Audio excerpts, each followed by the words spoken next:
you're realizing majority of your time is spent at this one place. Not everyone wants to make that sacrifice. And I knew then, like, this is what I wanted. This is what I wanted to do. And I was willing to make the sacrifice. I was willing to do the time for it.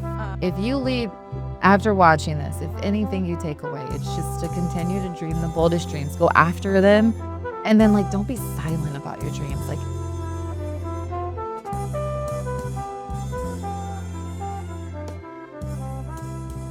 welcome back to the BILF Pod, where authenticity trumps authority. Now, today's guest, she knows what it's like, and I said she knows what it's like to compete at the highest level, from being a D1 track star, right, from UNC. 400 meter, am I right? 400 meter. On top of that, she is one of the few Black sports reporters out there that reports on NBA, NFL. You also are an Edward Murrow Award winner 2-time. you are on this. I'm on this, girl. Look how good I'm today. doing. So, I mean, literally, this is the best show we're going to have because I have Miss Kendra Douglas. She is gorgeous, brains, beauty, athlete. I mean, I don't think there's anything you don't do. Welcome to the BILF Pod, girl. Thank you. Oh my God, that introduction was amazing. See? So thank you for that. I appreciate you. Well, thanks for coming on. I mean, we got to just dig right into it because I have so many questions. So we'll start from the way beginning. Yeah. Okay. I know we were talking a little bit about it before, backstage, if you will. So how did this all start for you? Like, you went from D1 athlete to a reporter. Yeah. I mean, how, like, it's crazy. It's crazy. My mom always told me to dream the boldest dreams. And I think that sounds a little cheesy, but like, goodness, it has totally just like transformed my life. So I was an athlete pretty much my whole entire life. I mean, I was running track for so long since I was little, and my dad would wake up with me and like, we would go to track meets and go like everything. He was my coach. It's probably why I hated him for so long. I love my dad.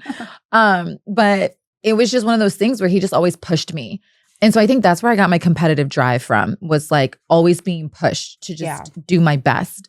So then I get to college and went to UNC, ran track, but I instantly realized like, that's not my future. Like, that wasn't my goal. And that's where my mom comes in, of like, she was a journalist for a majority of her life. And then I learned a lot from her.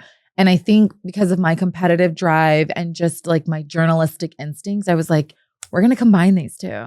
so smart. Yeah. So in college, though, you also were reporting. Yeah. Right? You did do a gig in college I where did. you went to, was it the Olympics? Oh my God. Yes. Oh my God. That was so fun. How do I know all this I stuff? love right? it. I love it.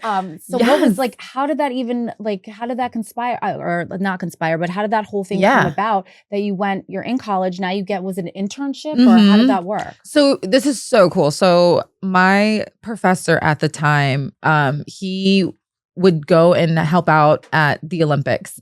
And basically they would need students to come in and be quote reporters and interview these athletes for the Olympics that English wasn't your first language. So for London Games, they didn't have anybody. Right. But for Brazil, they needed a group. So my best friend and I got to give her a shout out, Jenny, like we were like the only two athletes really like in the journalism school. She played soccer, I ran track, and we both went to Brazil and did this internship together along with a few other people who we're still very close with too. And I got to go to Brazil. That was also when Usain Bolt ran his last competitive meet. So I got to interview him, and that was crazy. And it was one of those things where like I grew up seeing so many of these people. And then also a lot of them were my friends. So I was interviewing some of my friends who had made it to the Olympics and made it to the trials and all that.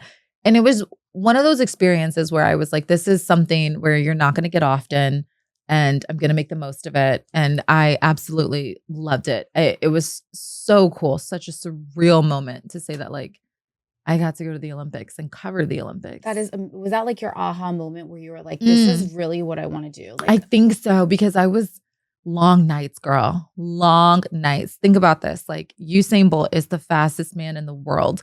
Everyone wants to speak to him. Everyone from every country. And I was like we were quote reporters, so I was typing everything. So we were like last. So I was working these track meets until like 3 a.m. And just to get this guy. Yeah, because everyone wanted him. So I would go home at 3 a.m. and I would just sit there and be like, this is what I want to do. And that was it. So you're like, forget it, whatever other dream. And that was it. I mean, that's a big dream though. It is, especially when you're like, you're realizing majority of your time is spent at this one place. Like we would leave early. I would get there maybe at like 3 p.m., 4 p.m. So like 4 p.m. to now 3 a.m. That's wild. Not everyone wants to make that sacrifice. Yeah. And I knew then, like, this is what I wanted. This is what I wanted to do. And I was willing to make the sacrifice. I was willing to do the time for it. Yeah. And that I would say, you know, just side note, that's what makes you more successful than other people. It's because you're willing to do what a lot of people are not willing to do. Yeah. Just to get, so it's like true what they show you in the movies that you have to get there way before the athlete gets there. Yeah. And then stay after just to get that little glimpse or that one quote or just something that they're going to say. Those 3 minutes, like you're literally, like, think about it. Like I just said, I was there from 3 to 3 and I only needed like 3 minutes of a like interview from him. And it's like, but I loved it. I was like, this is what I want to do. All right. So now I'm picturing this. You're doing your internship. You go to the Olympics. And then from where did you take on with, like, where did the whole Orlando Magic thing come? Oh God, that came over time. So it's funny. When I got back from Brazil, there were like no sports jobs available. There were like nothing available because it was like when people were hiring during the summer, I was in Brazil. Oof. So I was going back home and I was like, I am jobless. I don't know what I'm going to do. And my parents were like, figure it out. Like they were like, we'll help you as much as we can, but like, you got to figure it out. Yeah. And I had a professor tell me, look, there's a job in Wilmington, North Carolina, and you have to do news and sports. And I was like, I don't want to do news. Like I want to do fully sports. So I did it because I didn't have anything. Right, and like I had to start somewhere.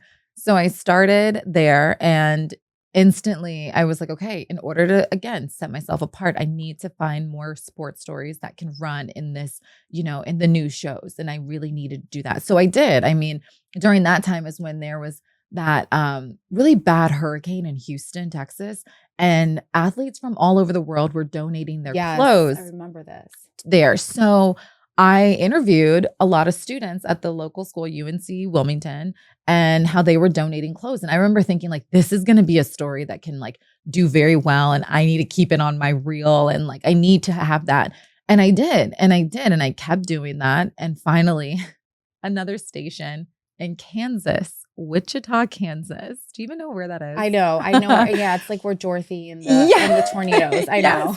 So they were like, hey, we really like what you got going on and we want to bring you on. And there I got to cover the Kansas City Chiefs. That's cool. And there's where I covered Patrick Mahomes and like his first couple of years, which are amazing years. It was like when he was just starting out. And that's what really set me apart. So when I got an agent and they were like, okay, Orlando wants you. I was like, no offense, Orlando, sorry. I was like, we're Mickey Mouse lives? What? I was like, that's where I'm going? Like, you want me there? And they're like, hear me out. They were like, they have basketball. They have, you know, golfing tournaments. They have NASCAR. And they also do a lot with the Tampa Bay Buccaneers. Yeah. And at the time, Tom Brady had not signed yet. So I was like, okay, I'm going to be covering this football team and, you know, whatever. Then Tom Brady signed with the Buccaneers. And I was like, what on earth is happening in my life? Like, weren't you there for that? Yes. Like everything is happening for me. Like everything I'm dreaming of. So I got to cover Tom Brady taking a team to the Super Bowl. That's incredible. So it really is all about, I mean, not manifesting is one thing, yeah, but it's waiting also. So many people give up before they get their moment to shine. They do. Isn't it a lot easier sometimes to just quit? You can go back home, say, forget it. I'm going to throw in the towel. I'll go back to what I know and we'll just call it a day. But so many people fail because they won't stick it out. Yes. It doesn't happen, right?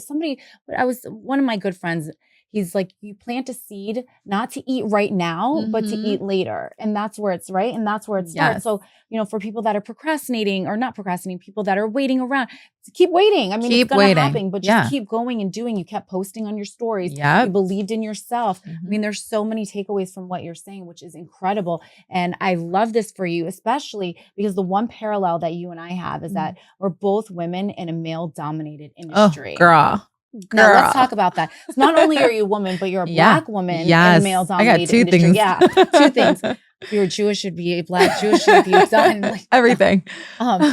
I'm only saying because I'm Jewish, so that's why I said that. No, I was just laughing.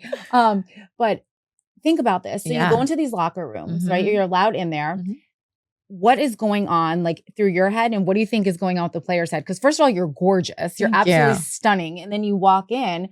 Is it uncomfortable for you? Did you ever feel uncomfortable? I think my first locker room was with the Chiefs. And for starters, I think at the time when I was covering the Chiefs, I was the only Black woman there. There were other women, but I was the only Black woman there. So instantly, I think some of the other Black sports reporters gravitated and we became like really close. So gotta show them love because they helped me out a lot. They definitely were people who like always also knew the ropes. So I think I felt good in that sense where I was like, okay, they accept me, but do they respect me? That's, I would think, is the hardest. It's not about being intimidated or scared. It's like you already know you're walking into the situation. It was never a matter of like, oh, I'm a woman. It's like, will they respect me? Will they respect me? So I think that was my biggest thing of like, is she just some girl that's coming up here? We're going to show her the ropes and tell her everything, but can she do her job? Yeah. And I think my first locker room, I didn't feel intimidated. I think I felt like you got to go in there and you got to act like the guys. Like you got to go in there and you got to just do it. So you make it. Yeah. So there I am like with my camera and mic. And here I am sticking the mic in front of like Travis Kelce's mouth or like Patrick. Well, Patrick goes to like the presser.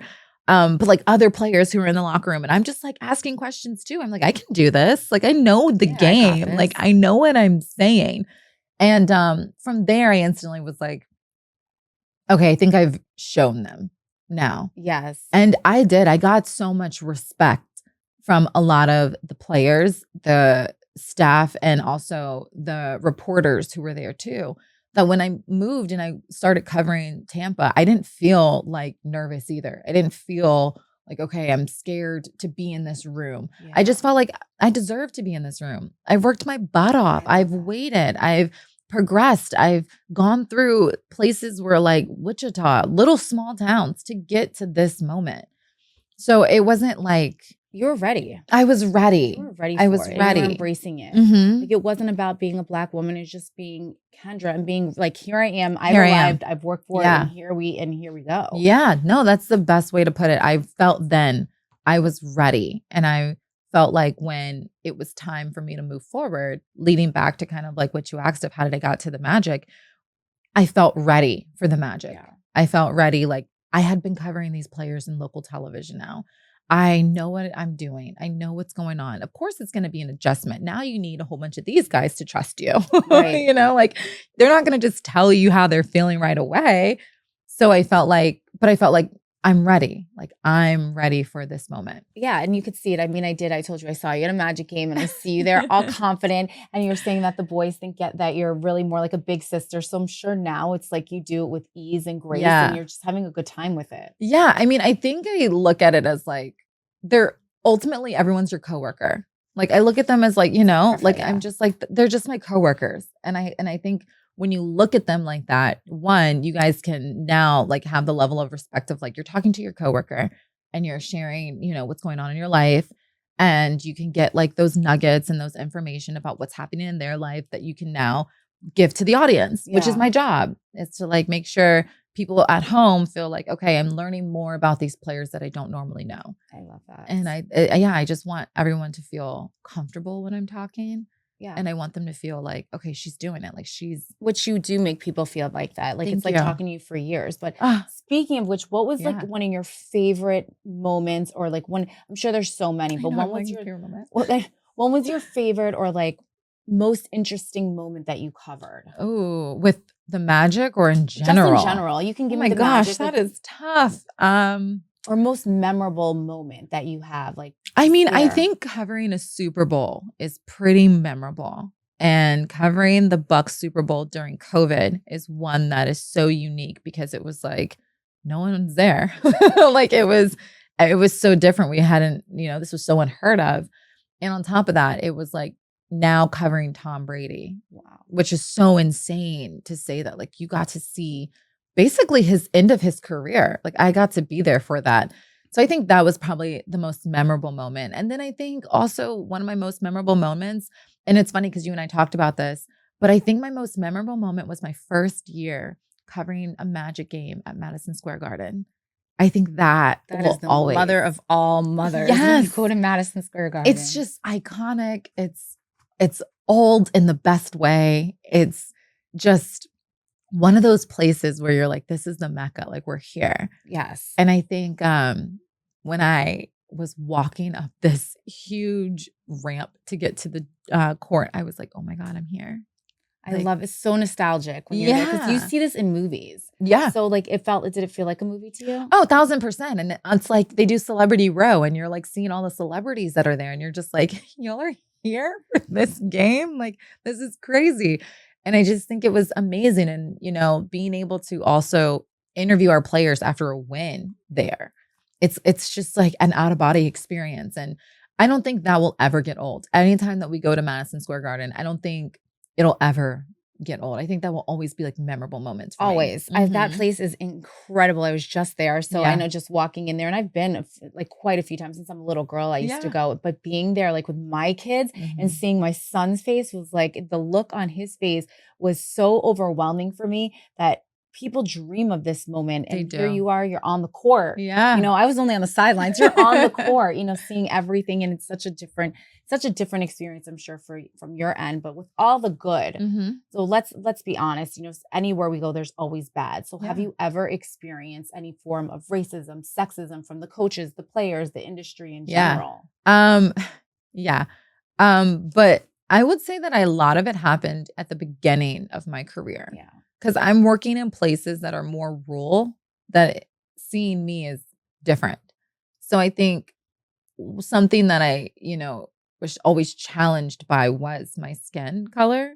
But I always kind of was like, this is who I am. Like, and like, I'm good at what I do. I think the first place that kind of tested me, and I don't want to say nothing was bad because I worked with great people who definitely made me feel comfortable. But I think when you move to like a place like the Midwest and you're just kind of like, you are the only one in a sense. I think that was different for a lot of people. And I think viewers had to adjust. And I think they did, because it was one of those things where over time you would start to see people recognize you. And I remember one time, oh my God, I remember this. I was going to Bath and Body Works to just get a candle and I looked crazy. I looked tired. I was like, I'm just here on my off day trying to get a candle. And there was a man that came over to me, clearly shopping with his wife, and had a bag and said, can we talk about those Kansas City Chiefs? And I just was like, huh? And he knew who I was.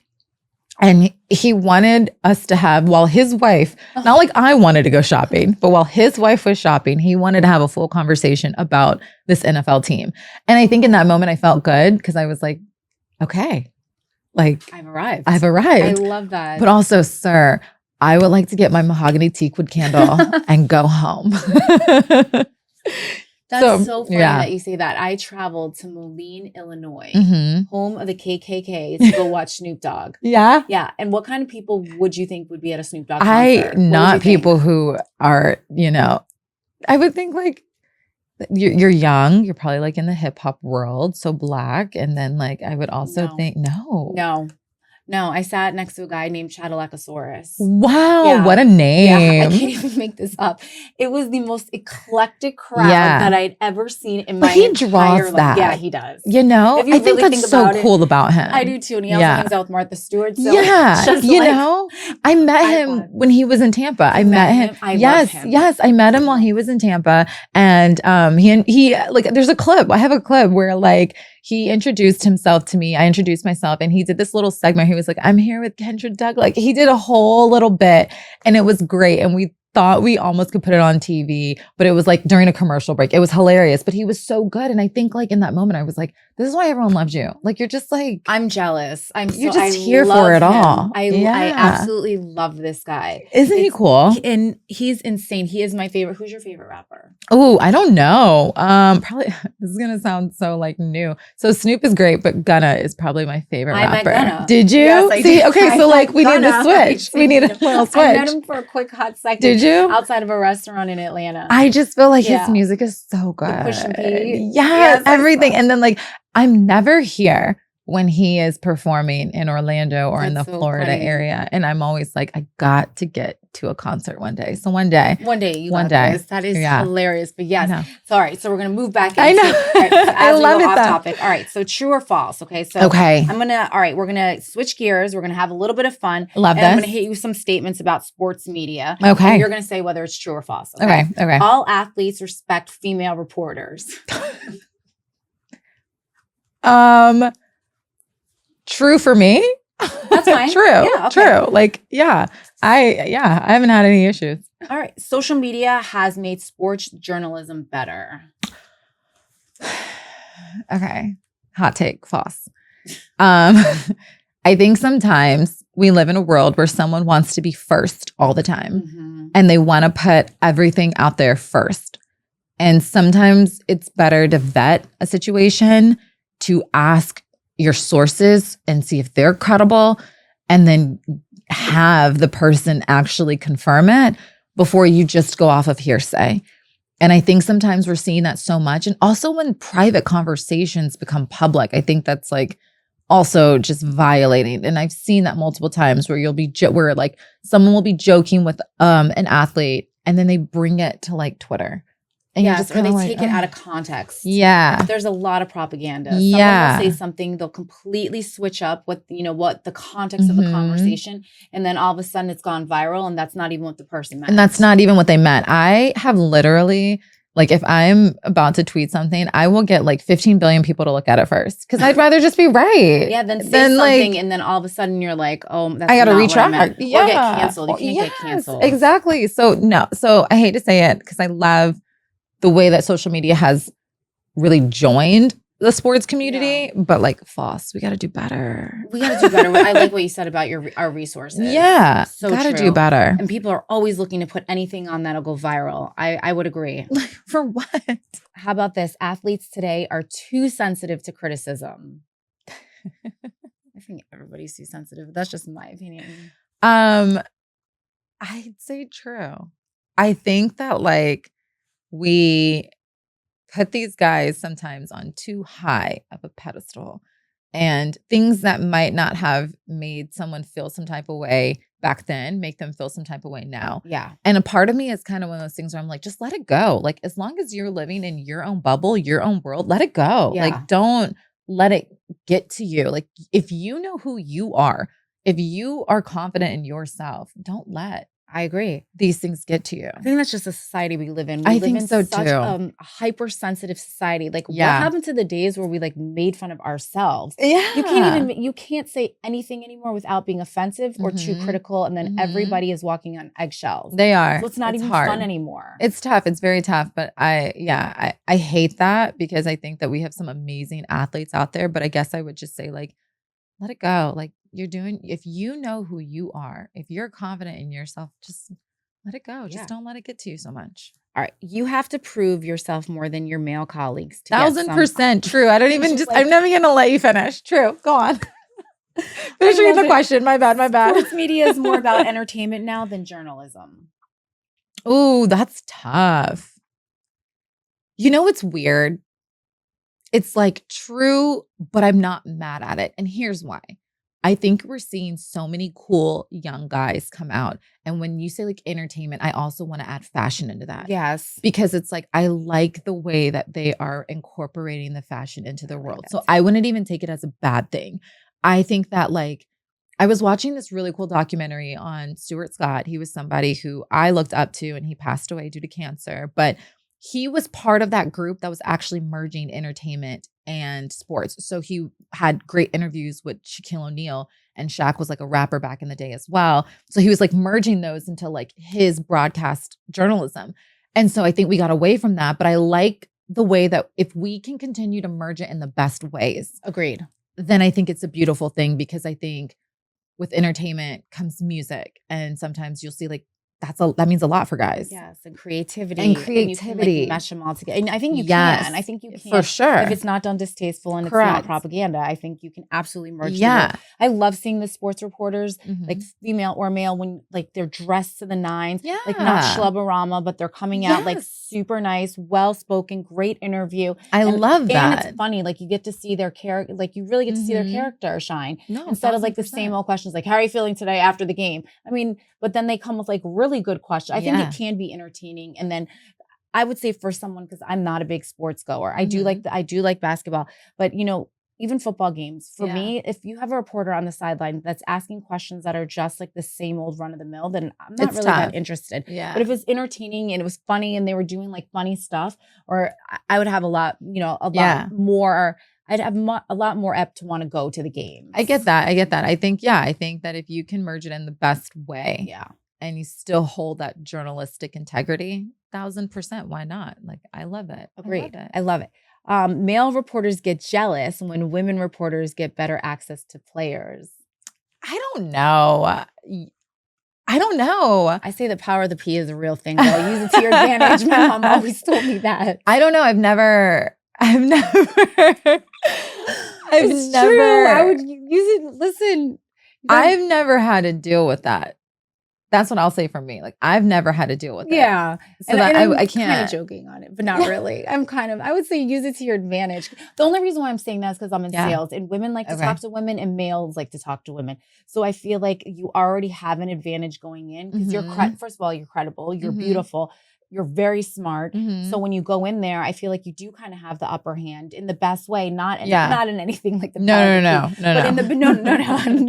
but in the best way possible, because statistically it is proven that men like to talk to women and women like to talk to women. I think that I try my best to tap into not just wanting to ask players the same questions over and over again, but wanting to kind of find what makes them tick a little bit differently. Love it. And like what makes them, or who around their circle makes them happy, or like what coaches and players are around you that like really make an influence on you. So try to like go different. I like that. Yeah. Looking for a different angle. I love that. I think guys want to go X's and O's all the time. And nothing's wrong with that. There's still, I think, a brand out there where people just want to go X's and O's. They just want to hear about the game plan. They just want to hear the stats and the numbers. And I think today's world, they want to know a little bit more in depth about that player. I agree. I think everything is a little less curated and more real. Yeah. Like anything, even social media today is starting to, instead of seeing like the B-roll, like people want to see the BTS. Yeah. They want to see like, the man behind the player. They do. They want to see that. So I think that's where I try to take that stance of like, let me give you a little bit of the behind the scenes. You're so creative. I love it. I love to be. Some athletes intentionally give women reporters worse interviews. That's just called a bad day. I don't think that they intentionally. I just think that's just like they just had a bad game. And they're just like, they're over it. Done. I can't give you the energy right now. Here, I got another one. You're just like, all right. The phrase "stick to sports" is code for shut up about social justice issues. Stick to sports is, that's a touchy subject right there. I would say, I don't know. I don't listen enough to like, are you asking about social issues, social justice issues? Are people trying to like throw that in? Here's the thing. Reporters? I think that like, and this goes back to our conversation of involving entertainment with sports. These are humans. Like they're humans. Yeah. They deal with everything we're dealing with. So they probably don't want to talk about politics. Well, but even if they do, I say that to say like, they're going through it as well. Yeah. And so like, if they see things around the world that could impact them if they weren't at that level, they kind of feel like that's not fair. Yeah. Like, I want to say something. And I think that in their mind, they're thinking, I have the voice to say it. I'm at the highest level of my career. I'm doing everything that like I'm supposed to do. I want to talk about the issues that matter the most to me because it could affect my kids. It could affect my cousins because not everyone's going to know who they're related to. So I think it's like hard. Like, no, I don't think that you should like stick to sports. I think if there's something in your heart that you're passionate about. So yes, I do think that like, yes, when they say stick to sports, they want you to just like not say what you feel. But I think in this world, everything going on in this world, it's so hard for athletes to say like anybody. 'Cause Yeah. you get canceled. You do. You can't say But I anything. think that like players, kind of going back to what we said of like, if you can do it in a tasteful way, and if you can show how you are also putting the world on, blast in the best way. What I think I've loved about certain athletes and what they've done is the way they've given back with like their charities and the way they've given back with like within the community to say like, okay, these are the issues that really mean the most to me. And even though you might be telling me to like not speak about it, what I can do is find a way to help give back in that community. Yeah. To help give back to the young Black and brown kids out there that really need or who are in need or, you want to see succeed. So I think it's like hard, but I think you're seeing so many athletes figure out a way that if they can't use their voice to talk about social justice, they can do it within the community. Which is fine. I have no issue either way. I think people are just sensitive in general. So it is what it is. How about the NIL deals are running college athletics? We'll talk about that too. Yeah. They're running college athletics. Yeah. They need to, true. I don't know how on earth we're going to get this back into the ropes. Am I happy players are getting paid? Yes.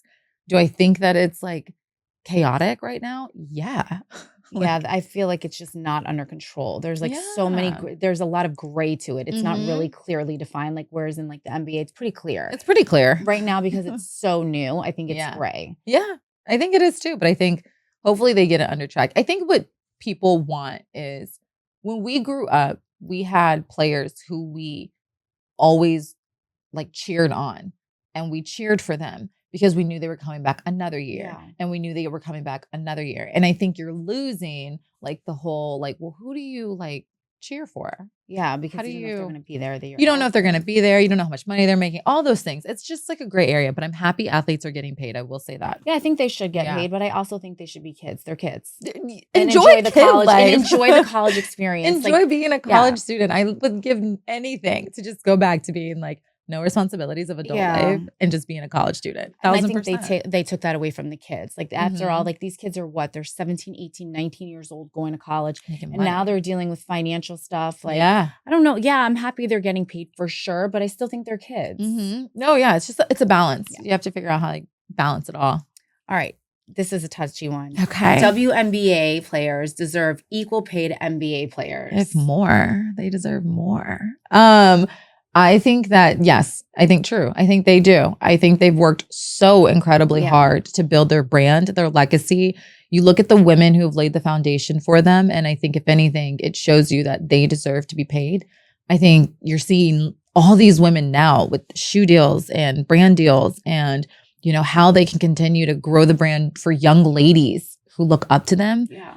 Pay them. I agree. And Pay the players. I mean, these are positive influences, Yeah. especially for young women. Mhm. So why not let them get paid? I mean, arguably, some people say, well, it's not, not as many people are going to the WNBA games to watch them. Yeah. Well, that's just because there's not enough out there for them to go. There's Also- not enough people out there promoting them. Yeah. And I would also say like, yeah, right. Like go to a college women's basketball game. They're sold out sometimes. Go to like the WNBA games. They bring in a great amount. And I love what so many people, what brands are doing. So you see like Sephora getting involved in that. I love that. You see like a lot of like hair brands getting involved. I love that. You're finding ways to bring people in. And when you find ways to bring people in, you need to pay your players because they are putting the butts in the seats. They are putting the butts in the seats. They are doing that. Would you say that there's still this stigma of it's a boys' world in sports media? What would you say on that one? I would say there is, but I would say that we are breaking it down, and we're not breaking it down. We're sitting at the table with them all. And I would say that we are doing a really good job as women, finding ways to insert ourselves and realize that like we too can do this. And I think you're seeing so many women grow our industry, and I love it. And we just need to continue. That's just it. You can't get rid of us, guys. We're here. We're here to stay. And who doesn't like a sexy, like brains driven like woman Yeah. to come in. Like, I think every guy secretly wants it too. I think they do. Yeah. It's always nice. I know for myself, I love seeing women's sports reporters. I love seeing it. I love how like, you know, they'll go out there so confident. It's not cockiness, it's confidence. No, They it's go out there, not. you know the game. I mean, I don't know anything about football. So if you're like touchdown, I don't even know what that means. No, I know the touchdown, Love but that. you know what I mean? I always Yeah. think it's so Yeah. sexy, and it says a lot about a woman's character if they can show up in a male dominated space. 1000%. And I think that also if you know what you're talking about and you love the sport and you love your craft and you're studying your craft, why can't I have a chance? I think Like, you why should. can't I? think I mean, just speaking to you, I could never have a sports conversation. I'd lose. I would Stop definitely lose. it. No, but you, I mean, look, you have definitely, I think what people don't understand is like who you really are too. You've gone from Wichita, you've gone to Orlando. I mean, you've gone here, there, you sacrifice. You like today, you're telling me you're up at 5 a.m. Sometimes you're flying, what are you flying out tomorrow? Yeah. You're flying out tomorrow. Yeah. Then you have to turn around, do it again over and over. I mean, hasn't that cost you something personally? Yes, it has. Sacrifice. I mean, just sacrifice. And this is what women see. That's what you don't know. That's what they don't get, the yes. sacrifices. No, it is. I've sacrificed so much. I mean, the other day it's so funny. We talked about that. I hit up one of my girlfriends and I said, hey, I just want to say thank you. Like, I just want to say thank you. And I was just like, because I know that like I haven't been the best friend for you this past couple of months. Like I haven't been where I should be. And, you know, for her, she was like, the fact that like you show up when you can, I think speaks volumes. Yeah. She was just like, don't apologize for wanting to be great in your career No. and wanting to be amazing. She was like, you show up when needed. You show up when you're supposed to, and you show up when it counts. And I think that is like the best thing a friend could feel right now, because it does get lonely in this world. You're constantly traveling. And you don't always have your best friends with you to travel with you. Now, you make great friends along the way. And I have friends all over the world now where it's like, okay, I get into this place, I can call this one, we can go out to dinner, we can chit chat. But it does get lonely. Yeah, you don't have your girls there. Exactly. And like, you're just trying to figure out how much of a sacrifice you can get. What about your personal life? Like that too. What is it? Yeah. What is a personal life? Like, I don't have one of those right now. It's like, okay, you don't know who to trust, first off. For sure. And then two, you don't know if you can find somebody who can accept your world. And that's a hard thing for a man to accept, that his woman is traveling with the Magic team and going here, there. You know, that's a lot. That it's going to take a very strong man. A very strong man. But I believe that strong man is out there. I believe that strong man will definitely be excited for everything that I can do, just like I'll be cheering him on as well. And then I'm manifesting that. I'm manifesting for it. What about your mom? I'm sure, and your dad, I'm sure they're so they're great. I am so close to them. I will say my career has actually brought me closer to them. I feel like my career has, I think, definitely created such a good bond and relationship with them. They've been so supportive. They do nothing but just ask me how I'm doing, where I'm going. They watch the games, and they live in North Carolina. So like they are streaming these games. They watch the games. When I was doing college football for ESPN, they were like, we'll watch the games. And it was easy for them too, because they could just turn it on. So it's like beautiful to have my family just give me all the support. And you've had lots of accolades. I mean, you were honored by the governor of Kansas. Oh, yeah. Oh, my God. I forgot about that. Yeah. I mean, that's not like an everyday thing. I know. Yeah. So that proclamation was crazy. First off, I had no idea that I was even going to be on it. But I think that also shows you too, like what it means to pour into the next group of people. So the girl who told me about the proclamation was like my mentee. And she is also Miss Kansas USA. And she called me randomly and was like, hey, girl, you've just done so much for me. You've done so much for Wichita by like putting a foundation of what it should be like to be a sports reporter here. She's like, I'm putting you in this proclamation for celebrating women in sports broadcasting. And I was like, that's amazing. Me? And it was beautiful because when she sent it to me, there were other women on there too who I know.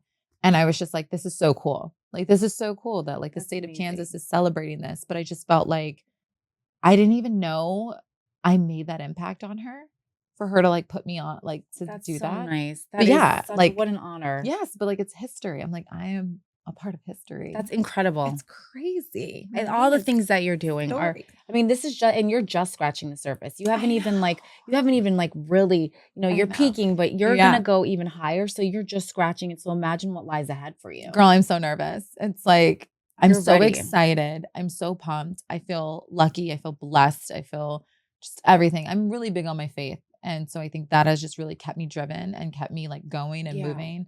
But yeah, I think in my life right now, I'm just like, okay, I know I have to make sacrifices and I'm okay with that. How do you stay so grounded? My family, oh my gosh, I have a huge family group chat and we are all super close. I'm really close with my cousins and I'm really close with my aunts and uncles. And we are in this huge group chat that like goes off probably every other day. And I think that alone, because they will keep me humble in a heartbeat. They will tell me like, they have no shame. My family too. None. Will tell me about myself in a heartbeat. In a heartbeat. But I love it. And I think they're really what keeps me grounded as my family. Incredible. I love this. All right, I'm going to do some rapid fires, right? Okay, let's do it. First thing that comes to your mind. Best athlete interview you've ever done. Best athlete interview I've ever done. Okay. I've done a lot. We'll go with Paolo Banchero. Ooh. We'll do that. My kids are screaming right now. They're going to want to know everything. All right. One thing you wish you could change about the sports media. One thing I wish I could change about sports media is inviting more women to the table. Love that. Yeah. Amen. Love it. I love that. Your dream interview, dead or alive? Ooh, my dream interview. Okay. Asia Wilson. Ooh. That woman is incredible. She is the most amazing WNBA player that just, I think, has done so much to give back to this community. So she is my dream interview. I just want to sit and kiki with her. Like, let's just chat. It's going to happen. It's going to happen. Best piece of advice you give to a young woman trying to break into sports broadcasting? Like we just said, the wait. Keep going. Don't stop. It's going to get hard. It's going to get tiring. But if you are really into this, you'll do it. And another one, accept criticism from the right people. That's what I would say. Sometimes people who like aren't invested in you or want to see you succeed will just talk about you and say things to you. It's the unsolicited advice thing. I hate that when someone just randomly comes and they'll just say, and you're like, I didn't even ask for that. But then you have the ones who are like your mentors and people who are been in the business for a while that I'm like, I want to be where you're at, so I will listen to you. So I would say like also accept criticism from the right people. Yeah, I love that. And then my last question, what is next for you? What is next for me? That's a great question. Let's call my agent and ask him. What's next for me is to finish out this basketball season and then we will see. I'll just leave it at that. We'll do it. Do we have big things in the works? I think we have amazing things in the works. I think that we are going to be elevating our lives in the best way possible. I think so. And I think you're such an inspiration to women. And if anybody wants to find you, where would they find you? On social media, you can hit me up on all of them. Let's do Instagram. I think it's like Kendra.Douglas. I made that very simple. So I'll put your handle too. Yes. So Instagram, Twitter, TikTok. I'm on all of the social media platforms. So you can find me there and let's connect. Well, today's interview, I know this is definitely a different vibe because usually you're on this side. So I hope I didn't disappoint you. But I think the one takeaway that I took from you is that you literally can do anything. And I think a lot of time women, they just kind of sell themselves short. Yeah. And the one thing that I would say is parallel again between us is that it doesn't matter if you're a woman, it doesn't matter if you're a Black woman. Mm-hmm. What matters is showing up. Mm-hmm. Showing up, don't ever give up on who you are. Go all in, full belief in yourself. Yeah. And really, it might take a little while, but you'll get there. Yeah. You just have to believe it. You have to believe in yourself. There's this really cute thing, this little meme that says like, I'm so crazy, but I believe it's going to work. And I'm like, yes, that's me. That's like, me too. And I'm just flying by the seat of my pants. Baby, like we're going. Trying. Yeah. So yeah, I would totally just say that. Like if you leave after watching this, if anything you take away, it's just to continue to dream the boldest dreams, go after them. And then like, don't be silent about your dreams. Like speak it out, write it down, everything. I do that. Like I do that because it's like I want to show myself like what do I need to do to get there? Yeah. So it's, yeah, it's that's what I would absolutely say. so true. And you know what? For those of you that are watching, don't forget to hit like and subscribe. Yes. Tell a friend. You already know what to do. But for those of you that are watching, I want you to really think about something that you want to do. I don't care what it is. It could be little, it could be small. But you saw Kendra, like she went for a dream, she manifested it, and she is doing it. Same thing for you. Write down 3 things that you want to accomplish. Send it in. We will broadcast it on the BILF Pod. But do yourself a favor and don't let yourself down, because the only person that's getting in the way of you is you. All right, guys, until next time, Kendra, thank you for coming. It was Thank so you much for fun. having me. I love this. This is amazing. You were great. Thanks, girl.